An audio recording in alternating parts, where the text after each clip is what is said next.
warahmatullahi wabarakatuh.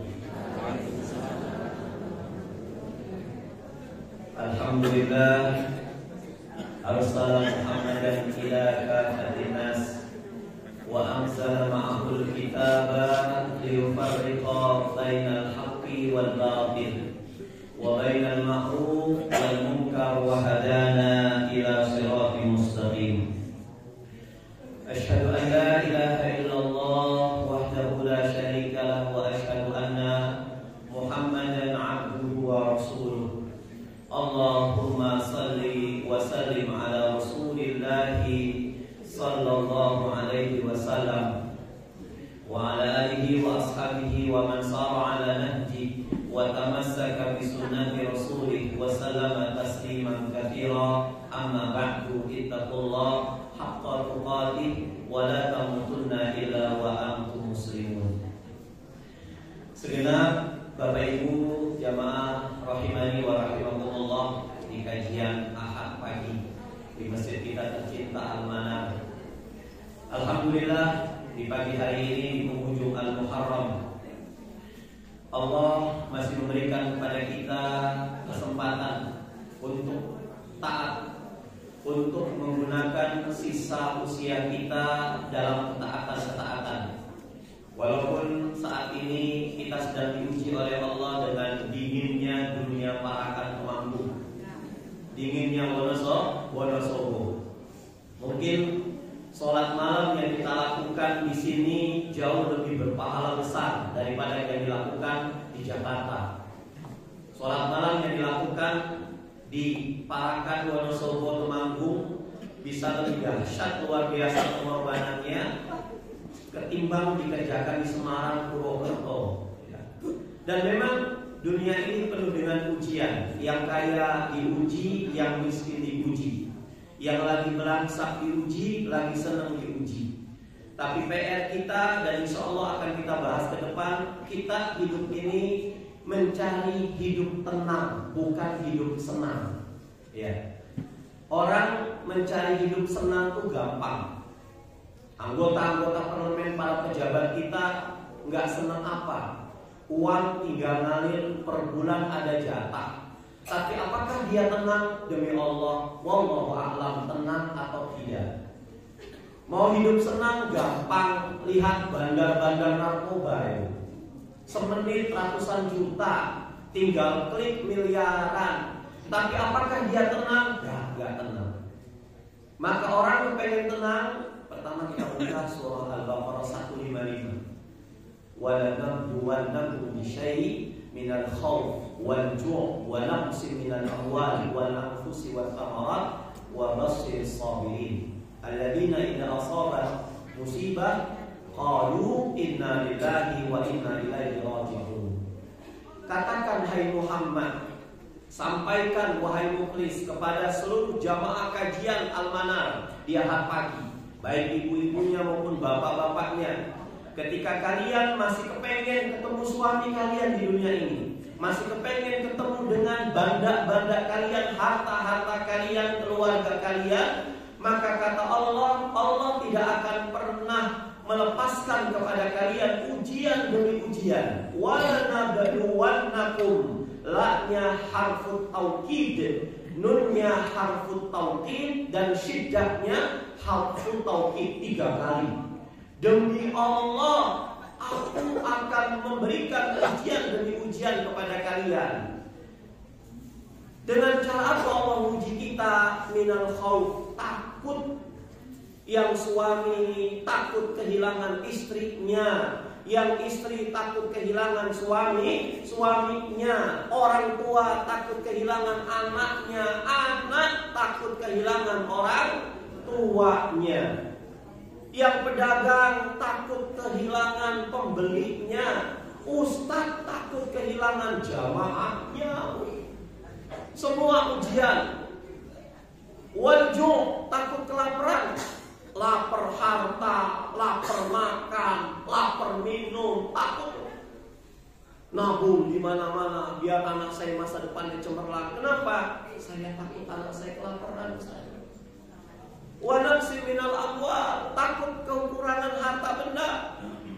saya ngedebit rekening saya buat pelepasan tanah Masjid Al-Manar yang tadinya 1,3 miliar, saya debit 1 juta, berkurang, sayanglah, nanti saja. Akhirnya besoknya mati. Wal anfus, takut kehilangan anak-anak tercinta. Ini kita semua di depan saya ini adalah calon mayat semuanya. Mau bapak ibu duluan, monggo. Mau saya terakhir silakan. Enggak ngaruh kata Allah. Kullu man 'alaiha fan wa yabqa wajhu rabbika dzul jalali wal ikram. Kata Allah, semua manusia fana. Kita semua sudah divonis mati oleh Allah Subhanahu wa taala. Ya, semua sudah divonis mati. Bahkan seluruh makhluknya di muka bumi ini semua akan mengalami masa expired. Makanan ada expirednya, minuman ada expirednya, manusia pun ada expirednya. Tinggal nunggu waktu, akan datang satu masa ketika broadcast mengumumkan inna lillahi wa inna ilaihi raji'un, tercatat itu ada nama kita. Akan ada satu masa saya akan meninggalkan istri saya, ibu bapak akan meninggalkan anak-anak semuanya.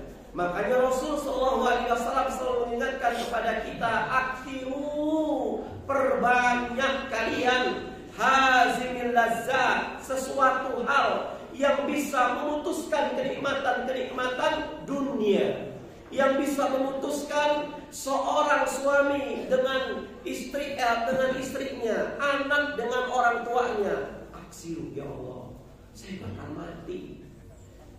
Kita boleh mencintai apa yang harus kita cintai. Ibu cinta kepada suami, wajar. Suami cinta kepada istri, wajar. Saya cinta kepada anak-anak saya, wajar.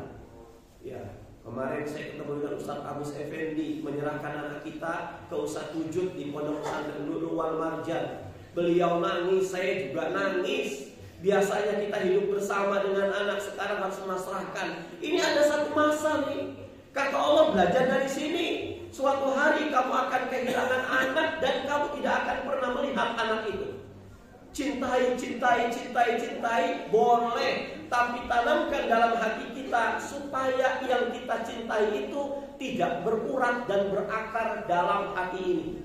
Kalau sudah berurat dan berakar, sulit, maka muncul penyakit wahan hubbud dunya wa karahiyatul maut, cinta dunia dan takut mati. Cinta dunia dan takut mati. Padahal orang-orang yang bertakwa itu kepengen kita bertakwa. Kalau saya umpamakan Al-Quran itu saya peres, terus Al-Quran, maka yang keluar cuma satu tetesan apa? Takwa. Apapun bunyi ayatnya, apapun bunyi suratnya, dimanapun lokasi ayat, ketika 6.666 ayat, 30 juz, 114 surah diperas, yang muncul takwa. Ketika takwa kita peras, maka yang muncul surah Al-Imran ayat 143. Apa kata Allah? Orang yang bertakwa itu, yang pertama apa? Kalau kita kepengen disebut orang yang bertakwa, tinggalkan pelit bin medit alias buntut kasiran. Ingin bertakwa, berhenti pelit. Apa kata Allah? Orang yang punya takwa itu selalu berinfak, baik di kala lapang, terlebih di kala sempit. Jangan pelit. Gimana Ibnu Qudamah ketika ditanya dalam kitab Al-Mughni, wahai Ibnu Qudamah, wahai Syekh, gimana sih supaya saya nggak punya penyakit pelit? Maka mudahkan orang lain, bantu orang lain karena kasih. Jangan pernah kalian bantu orang lain karena kasihan. Kita kalau bantu orang lain karena kasih, mau dia ketika sudah besar lupa sama kita, nggak ada urusan. Tapi kalau kita bantu saudara kita, bantu anak kita, bantu semua saudara, siapapun yang membutuhkan bantuan karena kasihan, suatu hari dia lebih jaya daripada kita, dia lupa sama kita. Kata cita-cita, sakitnya tuh di sini. Kenapa selama ini kita kok benci sama seseorang? Selama ini kita kok sumpah sama seseorang? Karena ya kita itu terlalu berharap kepada makhluk. Kata Ibnu Qudamah, berharap kepada makhluk adalah sakit hati yang direncanakan. Ya, sakit hati yang betul-betul kita buat sendiri. Gimana supaya hati kita nggak benci, Ustaz, terhadap siapapun yang ngebully kita, siapapun yang jahatin kita, yang ngezolimin kita? Maka yuk kita pahami hukum keterhubungan. Hukum keterhubungan itu gimana? Konsepnya gini. Ketika ibu, ketika bapak, ketika saya berbuat baik, kita bantu orang, kita nolong orang, kita permudah orang, maka tanamkan dalam diri kita saat itu kita sedang menolong diri kita sendiri. Ketika engkau mudahkan orang lain, hakikatnya kita itu sedang memudahkan urusan kita sendiri.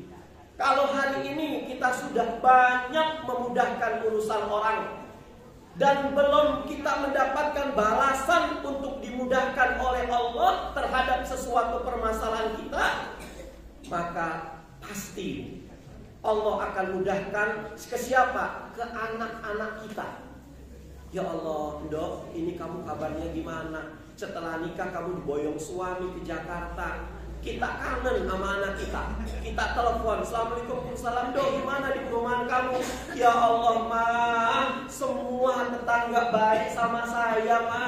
Semua ngayomi saya. Padahal saya baru 1 pekan di sini, Ma.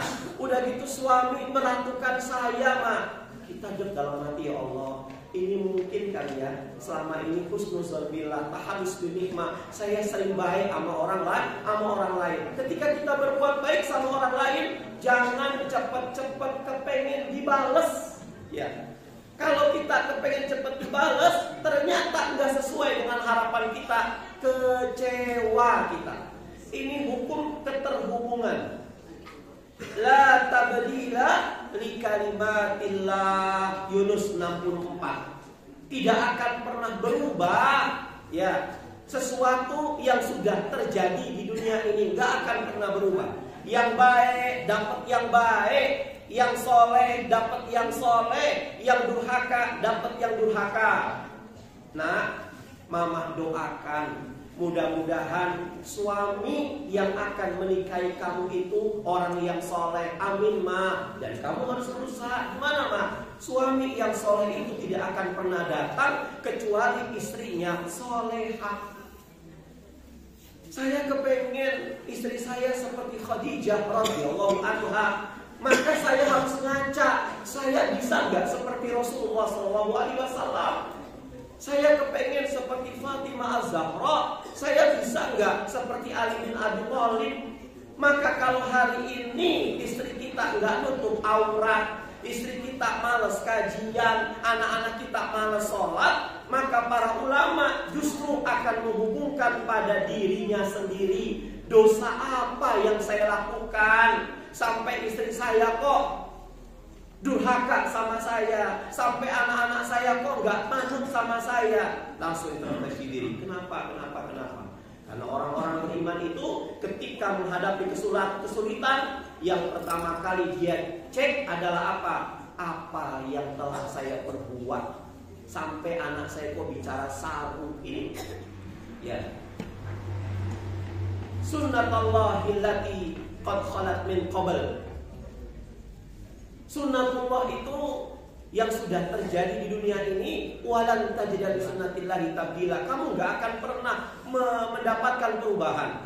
Kamu berbuat baik, kamu akan mendapatkan imbas dari kebaikan kamu.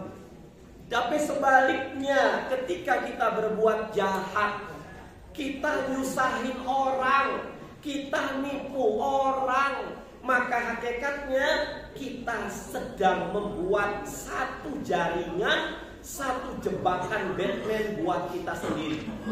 Hukum keseimbangan itu tidak akan pernah kemana-mana, Bapak Ibu.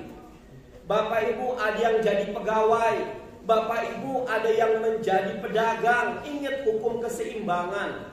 Ketika kita memberikan kepada kantor kita 10, tetapi saya diberikan setiap bulannya cuma 3, kata Allah, jangan pernah Anda menangisi 7-nya dari mana. Allah akan berikan 7-nya lewat apa? Ma, tahun depan Januari besok Mama gak usah ngirim biaya semester ke saya. Loh kenapa dok? Insya Allah saya dapat beasiswa setahun ke depan Ma. Sekarang saya asisten dosen Ma. Allahu Akbar. 7-nya kita dapat dari sana.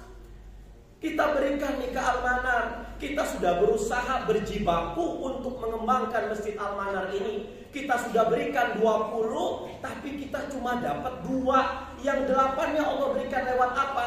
Tiba-tiba teman kita telepon yang gak pernah hubungin kita. Bu, gimana kabarnya? Pak, gimana kabarnya? Sehat? Sehat. Kamu di Jakarta gimana? Saya sehat, Bu.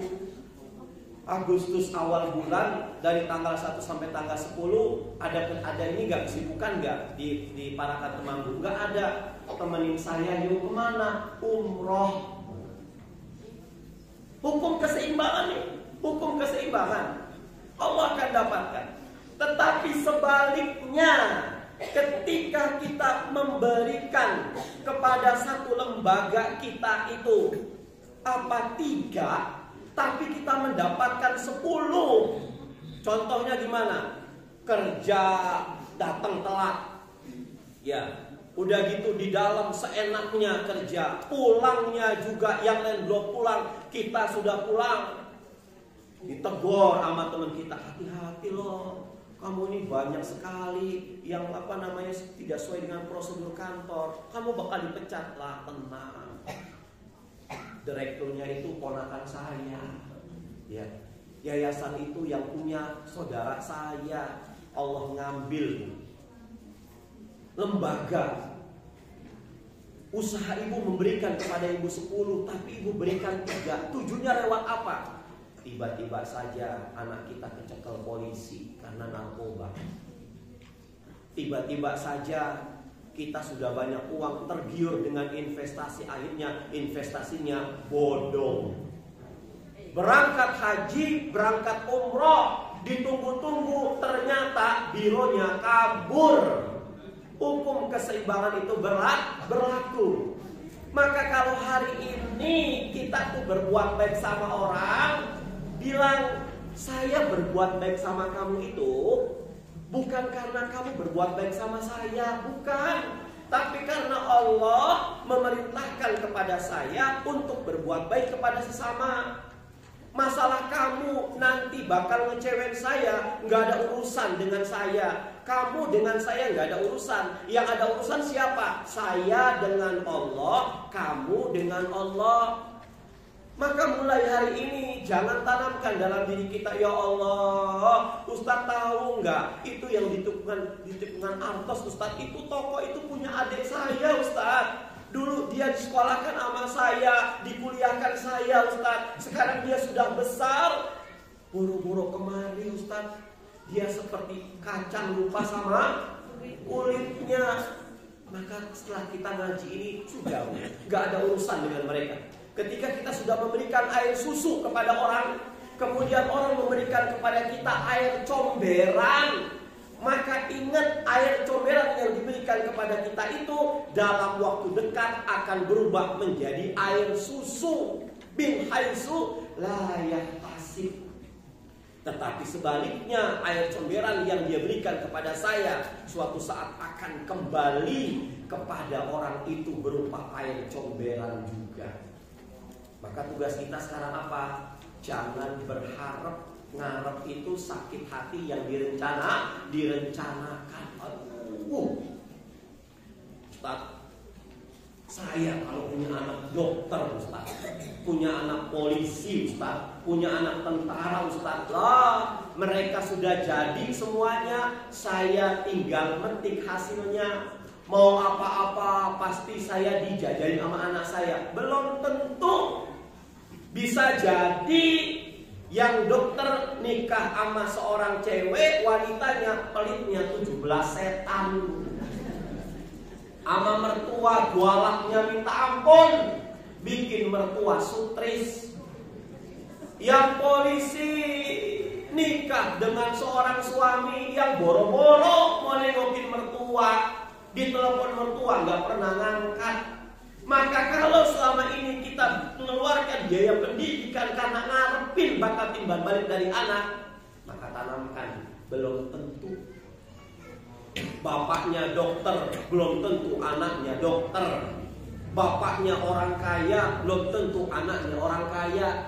Bapaknya presiden, belum tentu anaknya wakil presiden.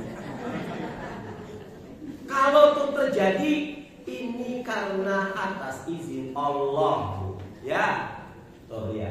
Kemudian orang yang bertakwa itu apa? Takwa kalau kita terus itu munculnya apa? Orang yang takwa itu mampu menahan amarah. Nahan amarah. Ustaz, saya nggak mau ke rumah dia. Kenapa? Dia dulu pernah memfitnah saya, menghina saya, menjelek-jelekan saya. Ternyata orang itu nggak berani minta maaf sama kita. Sudah 3 tahun puasa, 3 tahun lebaran, lebih dari Bang Toyib ini Bu. Dia nggak datang ke rumah kita. Maka kita langsung berusaha untuk datang ke dia. Kenapa? Khawatir dia numpuk-numpuk dosa. Sudahlah, saya mampu nahan amarah. Kemudian baru yang ketiga, kalau kita bisa untuk nahan pelit, bisa untuk nahan amarah, yang ketiga pasti kita punya skill untuk bisa memaafkan orang lain. Ini takwa. Memaafkan orang lain itu nggak ada fakultasnya, nggak ada kitabnya, nggak ada belajarnya. Ini skill. Orang bisa memaafkan kapan? Ketika dia nggak pelit. Orang bisa memaafkan kapan? Ketika dia mampu menahan amarah. Dan ingat Ibnu Qudamah bilang, memaafkan itu bukan melupakan, tapi memaafkan itu adalah mengingat tanpa emosi. Memaafkan itu adalah mengingat tanpa suuzon. Memaafkan itu adalah mengingat dengan husnuzon billah. Lah kita nggak bisa ngelupain loh. Kehidupan kita ini terrekod dalam ingatan kita. Kamu pernah ngebully saya, memfitnah saya, menghinakan saya, merendahkan saya. Tapi ketika kita masuk konsep takwa, kamu saya maafkan. Tapi kalian nggak bisa melupakan. Husnuzon billah. Maka gimana sih Ustaz agar kita itu bisa menghadapi ujian-ujian ini? Maka yang pertama, tanamkan bahwasannya ujian itu datang kepada kita itu sudah terukur sesuai dengan kemampuan kita. La yukallifullahu nafsan illa wus'aha. Allah itu yang menciptakan kita. Sebuah perusahaan Toyota yang ada di Jepang, ketika kita membeli mobil Toyota, maka kita akan diberikan buku panduan Toyota. Mobil ini namanya Toyota. Bahan bakarnya harus kayak begini, spare partnya seperti ini. Kalau rusak, ini cara memperbaikinya. Allah tahu batas maksimal kemampuan kita. Nggak ada kemampuan ujian orang tua diberikan kepada anak, enggak. Allah paham, sudah terukur, ya. Sudah terukur dari Allah Subhanahu wa taala. Allah bukan ingin ketika Allah memberikan ujian kepada makhluknya, kepada kita semuanya, Allah bukan ingin menguji kemampuan kita, karena Allah sudah tahu kemampuan kita. Tapi ketika kita sedang diuji oleh Allah, bagaimanapun ujiannya, Allah ingin menguji kemauan kita. Mau nggak kita ngaji? Mau nggak kita sholat? Mau nggak kita bilang, ya Allah, saya lemah ya Allah. Dulu saya petantang petenteng, sok kaya, sok punya segala-galanya. Ketika datang kebakaran, hancur semua kios saya. Allah nggak menguji kemampuan kita, tapi Allah ingin menguji kemauan kita. Dulu kamu waktu punya segala-galanya nggak pernah sholat. Sekarang kamu nggak jadi apa-apa. Mau nggak kamu sholat? Dulu kamu itu bukan siapa-siapa, Allah jadikan kamu siapa-siapa. Sekarang malah kamu tidak mau taat kepadaku, Allah ambil segala-galanya. Tu'izzu man tasha wa tudillu man tasha. Allah itu mampu naikin derajat seseorang, dan Allah pun mampu untuk merendahkan derajat seseorang. Menaikkan dan menurunkan, ini semua adalah ujian. Linabluwahum ayyuhum ahsanu amala, supaya kita tambah baik atau tambah tidak baik. Jadi yang pertama, Allah memberikan kepada kita ujian itu sudah terukur dan sesuai dengan kemampuan kita. Kemudian yang kedua, setelah datang ujian, sunnatullah itu berlaku. Kalau dia kenyang pasti akan lapar. Kalau dia hari ini miskin, insya Allah dia akan kaya. Wa tilkal ayyamu nudawiluha bainan nas. Hari kami putar di antara manusia. Ada masanya dilantik pada satu jabatan. Ada saatnya nanti akan melepaskan jabatan. Ada saat melahirkan, ada saat dimatikan. Ada saat kita di atas, ada saat kita ada di bawah. Maka katakan pada diri kita, selamat. Kalau hari ini Anda diuji oleh Allah, suatu saat Anda akan sukses. Inna ma'al usri yusra, fa inna ma'al usri yusra. Di dunia ini gak ada yang permanen. Hari ini kita kaya, maka ingat kekayaan ini datangnya dari Allah. Supaya apa? Ketika kita miskin, kita gak kaget. Kalau hari ini kita gak bisa memberikan apa-apa kepada anak-anak kita, gak bisa memberikan harta, gak bisa memberikan warisan yang banyak, cuma bisa memberikan ilmu, suatu saat Allah akan mengangkat derajat kita lewat anak-anak kita. Berputar roda di dunia ini. Kemudian yang ketiga, ujian yang kita hadapi saat ini, tanda sayang Allah sama kita. Ya Allah, wahai malaikat, ini di kitab Al-Aqidah Al-Wasatiyah, Ibnu Taimiyah itu bilang Allah itu di sepertiga malam lewat hadis Rasulullah SAW turun ya, kekuasaan Allah turun, melihat mana orang-orang yang diberikan nikmat. Kok sepertiga malam masih enak-enaknya tidur, subuh sudah berkumandang masih enak-enaknya gelar selimut. Maka Allah kasihan sama orang ini. Saya rindu kamu yang dulu. Saya rindu kamu tuh kalau bunyi azan cepet-cepet ke masjid. Saya rindu ketika ada orang yang gelar donasi, kamu siap-siap. Sekarang mana kamu? Allah uji kita dengan satu penyakit yang menjadikan kita sadar, ya Allah, saya itu lupa, ya Allah. Maka kadang kesulitan yang datang kepada kita, ujian yang datang kepada kita itu kafaroh, tanda sayang Allah sama kita, menggugurkan dosa-dosa kita. Kemudian yang keberapa sekarang? Yang keempat. Yang keempat. Allah Subhanahu wa ta'ala itu menguji seseorang karena memang sudah dicatat sama Allah. 5.000 tahun sebelum Allah menciptakan langit dan bumi, sudah Allah catat. Ma asaba min musibatin illa biidznillah. Semua yang terjadi sama suami, yang terjadi sama istri, yang terjadi sama anak-anak kita, masa depan anak-anak kita itu sudah dibikinkan Allah. Jangan pernah kita masuk keluar rumah sakit karena terlalu memikirkan masa depan anak-anak kita. Dunianya mereka sudah Allah pikirkan. Jangan pernah kita keblusukan, terlalu memikirkan, otak kita kekecilan, memikirkan dunia anak-anak kita. Allah hanya memerintahkan kepada kita sebagai orang tua, ku anfusakum wa ahlikum naro. Apapun profesi anak kamu, dokter kah, polisi kah, tentara kah, pegawai kah, pedagang kah, mau menjadi profesi yang mulia, ku anfusakum wa ahlikum naro. Jaga dirimu dan keluargamu dari api neraka.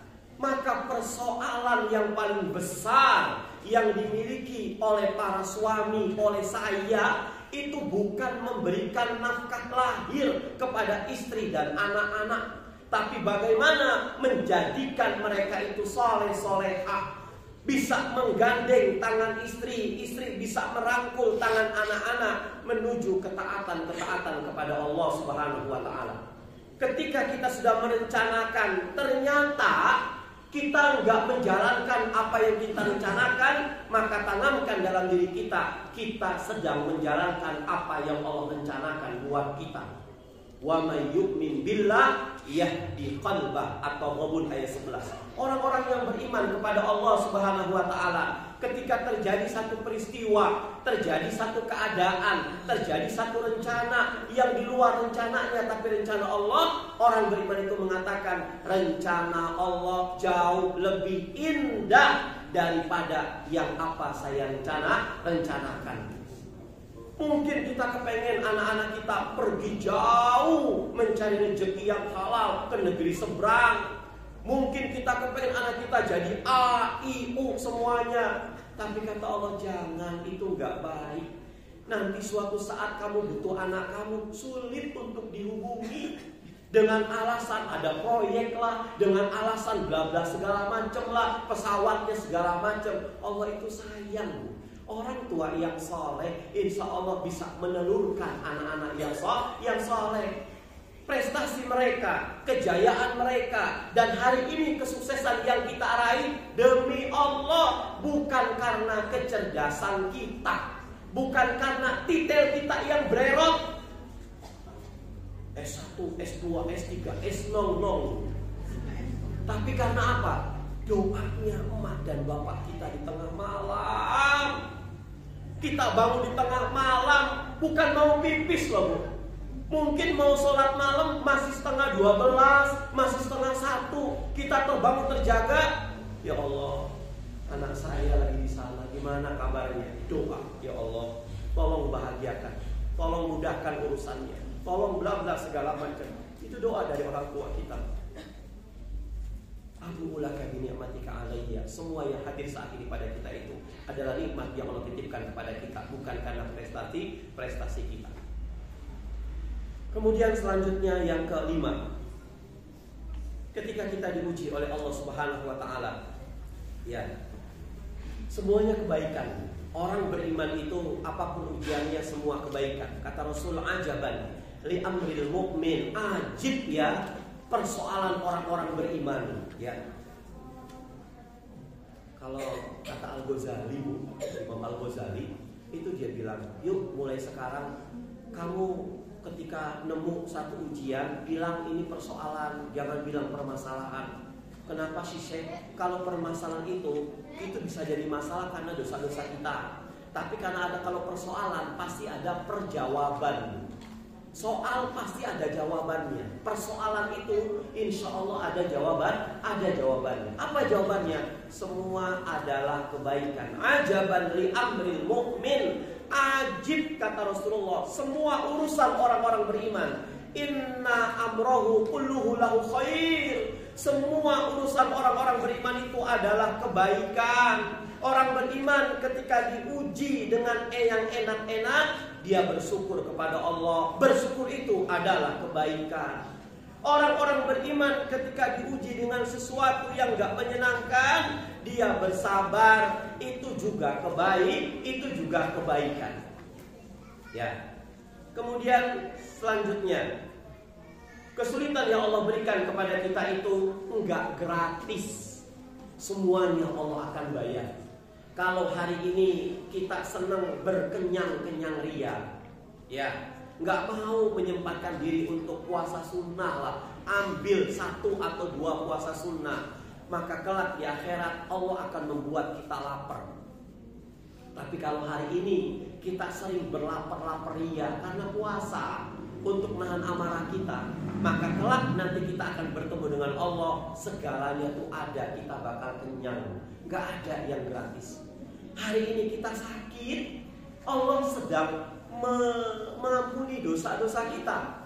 Maka ada yang namanya abodemen amal soleh. Ustaz Aminur Bais bilang, abodemen amal soleh itu gimana sih? Anda masih muda, ke masjidnya sergap, baca Qur'annya sergap, Al-Kahfinya sergap, ngajinya sergap. Nanti ada satu masa usia 80, 90, 100 mau berangkat ke masjid itu nggak bisa, nggak kuat. Maka Anda mendapatkan abodemen atas pahala-pahala yang Anda kerjakan dulu. Jangankan hari ini, kata hadis Rasulullah SAW, jangankan besok, hari inilah kita menjalankan sholat berjamaahnya tertib. Subuhnya jamaah, zuhurnya jamaah, asarnya jamaah, isaknya jamaah. Suatu hari kita lagi safar, ternyata macet, kita mau budak jamaah nggak terkejar. Akhirnya sampai di masjid kita sholat sendirian. Kata Rasul, kamu sudah dicatat sholat berjamaah. Enaknya orang yang berdamai dengan kebaikan. Kemudian selanjutnya diuji itu sabar. Apalagi diuji sama anak-anak kita. Kata Allah dalam Al-Quran, wa'mur ahlaka bis-shalah wastabir 'alaiha. Ustaz, saya itu alhamdulillah suami dan saya itu kalau ngaji Ahad, kajian Ahad itu siapapun yang hadir pembicaranya, saya hadir Ustaz. Sholat subuhnya saya berjamaah dengan suami Ustaz di masjid. Semuanya saya tata dengan rapi. Saya doa sama Allah Ustaz. Tapi sampai hingga detik ini anak saya itu sholat tapi gak mau berjamaah Ustaz. Kadang-kadang sholatnya juga lalai. Kadang-kadang subuhnya jam 6, ini gimana Ustaz? Maka kata Allah, wa'mur ahlaka bis-shalah, perintahkan anak-anakku itu sholat, wastabir 'alaiha. Ya. Dalam tafsir Al-Baghawi, kenapa Allah enggak mengatakan wasbir 'alaiha, tapi wastabir 'alaiha, pakai tok. Dia mengatakan karena menyuruh anak untuk sholat itu, menyuruh anak untuk melakukan kebaikan harus ekstra sabar. Ekstra sabar, wastabir, toknya itu kesabaran yang ekstra. Gimana caranya? Kita isi peluru dulu. Nah, maghrib, matikan televisi, sholat, tapi ibunya masih dablek di dapur. Gimana ceritanya? Ya kan? Nah, ke masjid, tapi masih nonton TV, masih nyala. Gimana ceritanya? Maka yuk sama-sama hari ini kita jadi teladan, bukan memberikan teladan. Memberikan teladan sudah cukup lewat apa? Mbak Google, Bu. Tapi menjadi teladan itu Mbak Google gak bisa. Kepengen anaknya ahli masjid, ibu bapaknya ahli masjid. Kepengen anaknya ahli Quran, ibu bapaknya ahli Quran. Kepengen anaknya itu bicara sopan, ibu bapaknya bicara sopan. Kepengen anaknya jujur, ibu bapaknya bicara jujur. Bapak, ada tamu, bilang bapak lagi ngumpet. Bilang bapak lagi pergi. Kau Ustaz tahu, saya juga seperti itu. Astagfirullah. Ya, ini yang semua kita kaji hari ini. Enggak sama sekali saya sudah pakai. Kita belajar sama-sama. Semakin saya nendang bola keras di tembok, maka bola itu enggak akan kemana-mana. Baliknya kemana? Ke kita juga. Makanya yuk sama-sama di Ahad ini kita mengkasih sifat kita yang jarkoni. Astagfirullahaladzim. Ya, kalau hari ini loh, kenapa sih kok saya banyak kesulitan-kesulitan? Astagfirullahaladzim. Sabar. Kemudian yang selanjutnya, nggak tahu yang berapa, saya nggak catat angkanya. Berapa? Yang 8. Berarti kalau yang jam 8 dia konsentrasi. Karena saya lihat alhamdulillah nggak ada yang ngantuk, matanya melek. Jangan sampai kayak ikan asin. Ikan asin matanya melek, dipegang-pegang nggak nolak-nolak. Yang ke-7, yang ke-8, astagfirullahaladzim, illa tansuruhu faqad nasarullah, atau 40 kata Allah, jangan kamu larut sedih, jangan kamu larut dalam duka. Allah pasti akan nolong kita. Jangankan orang yang beriman, orang yang gak beriman juga itu turut campur Allah yang nolong. Jangankan kita yang sholat, orang yang gak sholat Allah masih ngasih rezeki sama kita. Jangankan yang baca Quran, yang gak baca Quran Allah masih nolong. Allah itu tahu apa yang kita butuhkan, tapi Allah ngerem apa yang kita mau. Kadang-kadang yang kita mau itu sesuai keluar dari kebutuhan kita. Padahal kita butuhnya ini yang seperti ini, tapi kita maunya seperti itu. Kata Allah, jangan dulu, sabar segala-galanya. Orang sabar itu disayang Allah sama mertuaku, ya. Kemudian yang kesembilan, mungkin ujian ini jauh lebih baik buat kita. Wa asa an tuhibbu an taqraw syai'an wa huwa khairul lakum. Al-Baqarah 216. Boleh jadi sesuatu yang kamu benci itu baik buat kamu, dan sebaliknya sesuatu yang kamu suka itu jelek buat kamu. Allah, kita tinggal jalanin apa kata Allah lah. Apa kata ya Allah, kok kenapa harus seperti ini, kenapa seperti ini. Pahamkan. Al-Baqarah 216. Kemudian yang terakhir, sesulit apapun kita, sesumpek apapun kita ngadunya sama Allah, lewat apa? Kita bisa baca Quran, kita bisa sholat, kita bisa zikir. Orang-orang yang beriman itu bisa tenang hidupnya dengan apa? Ala bidzikrillah tatmainnul qulub. Ngingat Allah itu bukan hanya zikir, ngingat Allah itu bukan hanya sholat, ngingat Allah itu bukan hanya baca Quran. Pada saat kita melihat keindahan Parakan Temanggung, kita langsung mengembalikan semuanya pada kekuasaan Allah. Itu pun ingat Allah. Ketika kita melihat, ya Allah, anak saya kok cantik sekali, berarti kita langsung kembali kepada yang maha menciptakan ini semuanya. Ketika kita melihat toko kita itu ramai dengan pembeli, ramai dengan barang-barang semuanya, Al-Kahfi mengajarkan kepada kita, Masya Allah, la quwata illa billah. Ya Allah, tolong dong lanjutkan kebaikan-kebaikan ini ya Allah. Sesungguhnya ini terjadi karena bukan hasil saya, ini semua karena atas dasar Engkau ya Allah. Ustaz Budi Azhari bilang, orang kalau punya mental korun, dia akan mengatakan, Budi Azhari kenal ya, dia akan mengatakan, posisi itu yang menghasilkan keuntungan. Itu jadi nggak ada. Tahu nggak strategi kantor kita, strateginya kedudukan kita itu akan menentukan penghasilan kita. Itu otak korun, ya, otak korun. Makanya kita lebalkan semuanya dengan istighfar itu.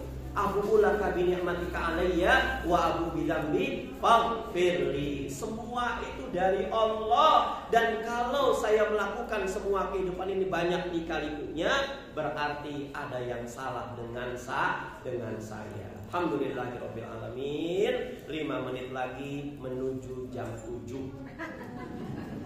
Ya. Saya tadi bilang sama Ustaz, walaupun subuh kita mepet, ini jam 6 belum dimulai, kita harus menyesuaikan. Gak bisa, kita tadi mulai jam 6:04, masa selesai jam 10:04. Ada yang pegawai mau keliling alun-alun, ya kan? Ada yang pedagang kepengen buka. Yang bicara harus tahu diri. Kamu tuh rumahnya bukan di Parakan Wonosobo, ada istri, ada anak nunggu di sana, jangan lama-lama. Bapak Ibu rahimani wa rahimakumullah, yuk sama-sama di ujung penghujung Al-Muharram ini Allah kepengen dengar doa-doa kita. Allah kepengen dengar keluh kesah kita. Saya yakin di antara ibu bapak yang hadir di sini ada jiwa-jiwa yang bersih, ada qalbun salim, ada hati-hati yang ikhlas. Ibu datang ke pengajian ini mungkin punya masalah, ibu datang ke pengajian ini mungkin ada berharap penuh kepada Allah Subhanahu wa taala. Semoga lewat doa ini sama-sama menit ke depan kita akan berdoa kepada Allah sama-sama dalam hati ibu. Ibu doa kepada Allah dengan berharap Allah pasti bisa mengabulkan doa kita. Kita buka dengan Al-Fatihah. A'udzu billahi minasy syaithanir rajim. Bismillahirrahmanirrahim. Alhamdulillahi rabbil alamin. Ar-Rahmanir Rahim. Maliki yaumiddin. Iyyaka na'budu wa iyyaka nasta'in. Ihdinas siratal mustaqim. Siratal ladzina an'amta 'alaihim ghairil maghdubi 'alaihim waladdallin.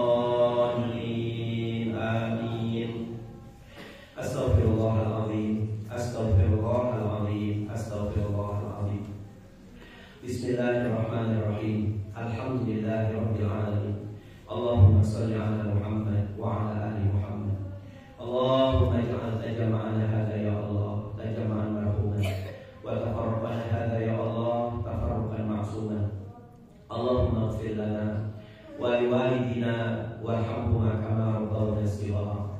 Rabbana hab lana min azwajina wa dhurriyyatina qurrata a'yun waj'alna lil muttaqina imama. Rabbana zalamna anfusana wa illam taghfir lana wa tarhamna lanakunanna minal khasirin. Ya Allah yang Maha mendengar, Ya Allah yang Maha mengetahui isi hati kami, Ya Allah yang Maha tahu masa depan suami, istri dan anak-anak kami, Ya Allah. Hari ini di Ahad pagi ini, Ya Allah, di penghujung Muharram, terima kasih, Ya Allah, Engkau telah pilih kami menjadi orang-orang yang mau iktikaf di masjid ini, Ya Allah. Menjadi orang-orang yang ingin meluangkan waktu untuk bisa memikirkan kekuasaan-Mu, Ya Allah. Ya Allah, istiqomahkan kami sekeluarga dalam taat, Ya Allah. Istiqomahkan kami sekeluarga dalam ahli masjid, Ya Allah. Ya Allah, ketika kami berpisah ini, Ya Allah, kami akan kembali melakukan aktivitas dunia kami, Ya Allah. Tolong, Ya Allah, bimbing kami, Ya Allah. Arahkan kepada kami yang baik itu baik dan yang batil itu batil, Ya Allah. Jangan pernah Kau izinkan kepada keluarga kami harta yang haram masuk dalam keluarga kami, Ya Allah. Jangan Kau izinkan harta yang subhat masuk ke dalam diri anak-anak kami, Ya Allah. Ya Allah, jadikan kumpul kami kumpul yang penuh dengan ampunan-Mu, Ya Allah. Ketika kami berpisah, Ya Allah, jadikan perpisahan yang Kau cucurkan rahmat-Mu kepada kami, Ya Allah. Ya Allah, ampuni dosa yang pernah kami lakukan lewat lisan, lewat tangan, lewat mata, lewat sekujur tubuh ini, Ya Allah. Apa artinya kami taat? Apa artinya kami sholat? Apa artinya kami baca Quran? Apa artinya ketika kami ngaji? Saat Engkau tidak mau untuk mengampuni dosa-dosa kami, Ya Allah. Ya Allah, ampuni dosa seorang wanita yang pernah kami tumpangi lahirnya 9 bulan 10 hari, Ya Allah. Dia adalah emak kami, ibu kami, mama kami, yang melahirkan kami, Ya Allah. Terluka kulitnya, terkoyak perutnya, tertumpah darahnya, Ya Allah. Pada saat ibu kami melahirkan kami, sakitnya tiada tara, Ya Allah, bagai hidup dan mati, Ya Allah. Ketika kami lahir ke dunia ini, Ya Allah, dikejutnya kening kami, Ya Allah, didekap eratnya kami, Ya Allah. Hingga ibu kami pun melarang siapapun tidak akan pernah boleh untuk menjadi kami, mencubit kami, menjadi kami, Ya Allah. Mulai sejak itu, sejak dari buayan ibu kami tidak pernah merasakan lapar, tidak pernah merasakan gelisah, Ya Allah. Tetapi sebaliknya, sejak kami lahir ke dunia ini, Ya Allah, ibu sering terjaga dari tidurnya, Ya Allah. Ibu tidak bisa nyenyak tidurnya karena menyenyakkan kami, Ya Allah. Hampir di sepertiga malam ibu terbangun dari tidurnya, Ya Allah, karena ingin memastikan kami tidur dalam keadaan baik, Ya Allah. Ketika selimut pun menutupi muka kami, ibu langsung membukanya agar kami bisa bernapas, Ya Allah. Ketika ibu terbangun bukan karena ingin sholat, Ya Allah, bukan karena ingin kamar mandi, Ya Allah, tapi pipinya yang mulia terkencingi air pipis kami pada saat tidur, Ya Allah. Ibu dengan sigapnya, dengan tangannya yang mulia membersihkan najis dan kotoran kami, Ya Allah. Ibu tidak pernah kenyang makan dan minumnya karena mengenyangkan kami, Ya Allah. Ibu tidak pernah membeli kepentingannya, Ya Allah, sebelum kami pun dibelikan lebih dulu, Ya Allah. Ya Allah, ampuni seorang laki-laki yang dibintikan nama kami dengan namanya ayah kami, Ya Allah. Yang hari ini mereka berdua masih ada di tengah-tengah kami, Ya Allah. Ya Allah, sehatkan kehidupannya, Ya Allah. Angkat penyakitnya, Ya Allah. Jadikan sisa usianya, Ya Allah, soleh-solehah, Ya Allah. Berikan kami anak-anaknya, Ya Allah, mumpung mereka masih hidup bisa menghapus air mata kesedihan mereka, Ya Allah. Berikan kami kemampuan anak-anaknya, Ya Allah, untuk bisa membahagiakan hari-hari mereka, Ya Allah. Berikan kami kemampuan anak-anaknya, Ya Allah, untuk bisa, Ya Allah, menggandeng tangan mereka, merangkul tangan mereka, Ya Allah, sholat bersama kami di Masjidil Haram, Ya Allah. Ya Allah, kami ingin satu pesawat bersama mereka, Ya Allah, melayani mereka di Madinah, melayani mereka di Mekah, Ya Allah. Kami ingin menuangkan air Zam-Zam langsung dari sumurnya, Ya Allah, ke lisan mak kami, ke lisan ayah kami, Ya Allah. Ya Allah, mungkin di antara kami ada yang ibu dan bapaknya telah tiada. Tidak ada lagi tangan yang bisa kami cium, Ya Allah. Tidak ada lagi doa yang bisa kami minta, Ya Allah. Padahal doa mereka merupakan pintu kesuksesan bagi kami, Ya Allah. Kami nyesel, Ya Allah, dahulu banyak kata-kata kami yang mencabik-cabik hati mereka, Ya Allah. Banyak air mata keluar mereka bukan karena gembira, tapi karena kekecewaan atas tingkah laku kami, ya Allah. Kami sudah mengenal Engkau, kami sudah ngaji, kami sudah tahu masjid, ya Allah. Kami ingin minta maaf kepada mereka, ya Allah, tapi kami hanya mendapatkan pusara mereka, ya Allah. Ya Allah, lewat doa ini, ya Allah, luaskan kubur ibu dan bapak kami, ya Allah. Terangi kubur ibu dan bapak kami, ya Allah. Bahagiakan mereka di alam kuburnya, ya Allah, sebagaimana mereka telah membahagiakan kami anak-anaknya, ya Allah. Berikan kepada mereka fasilitas terbaik di alam kuburnya, ya Allah. Makanan terbaik di alam kuburnya, ya Allah. Minuman terbaik di alam kuburnya, ya Allah. Karena bagaimanapun juga semasa hidupnya mereka bela-bela, mereka mati-matian, ya Allah. Tidak melihat hujan, tidak melihat panas, bahkan mereka sakit. Mereka memikirkan bagaimana bisa menjadikan kami anak-anak yang paripurna, ya Allah. Ya Allah, ya Rabbana, berikan kami kemampuan untuk bisa mengimbangi kebaikan mereka, ya Allah. Kami ingin membadalkan haji dan umroh mereka, ya Allah. Kami ingin menyebutkan nama mereka di depan Ka'bah, ya Allah. Kami ingin membaca Quran, ya Allah. Ya Allah, ya Rabbana, luaskan kubur mereka, terangi kubur mereka, ya Allah. Ya Allah, mungkin di antara kami ada yang sedang sakit, ya Allah, sehatkan, ya Allah. Mungkin di antara kami ada yang sedang terlilit hutang, ya Allah, lunasi hutang-hutangnya, ya Allah. Mungkin di antara kami ada yang sedang sempit kehidupannya, tolong lapangkan, ya Allah.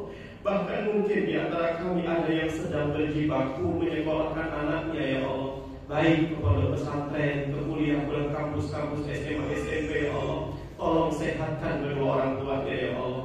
Jembarkan rezekinya, ya Allah. Istiqomahkan dalam mendidik anak-anaknya, ya Allah. Ya Allah, ya Rabbana, bagi ketenangan kepada anak-anak kami yang sedang belajar, ya Allah. Beri ketenangan kepada semua kecuali kami yang sedang melangsungkan pernikahan, ya Allah. Yang sedang memindah rumah tangga, ya Allah. Mudahkan persoalan semuanya, ya Allah. Lancarkan semuanya, ya Allah. Ya Allah, kami tidak mampu berdoa, tidak sanggup berdoa, tidak sempurna berdoa. Tolong sempurnakan doa kami, ya Allah. Sebagaimana Engkau telah menyempurnakan doa Rasulullah SAW. Rabbana atina min ladunka rahmah wa hayyi lana min amrina rasyada. Rabbana atina fid dunya hasanah wa fil akhirati hasanah wa qina adzabannar. Walhamdulillahi rabbil alamin. Wallahu ya'lamu ila salam wa ma'afa'idan batin. Assalamualaikum warahmatullahi wabarakatuh.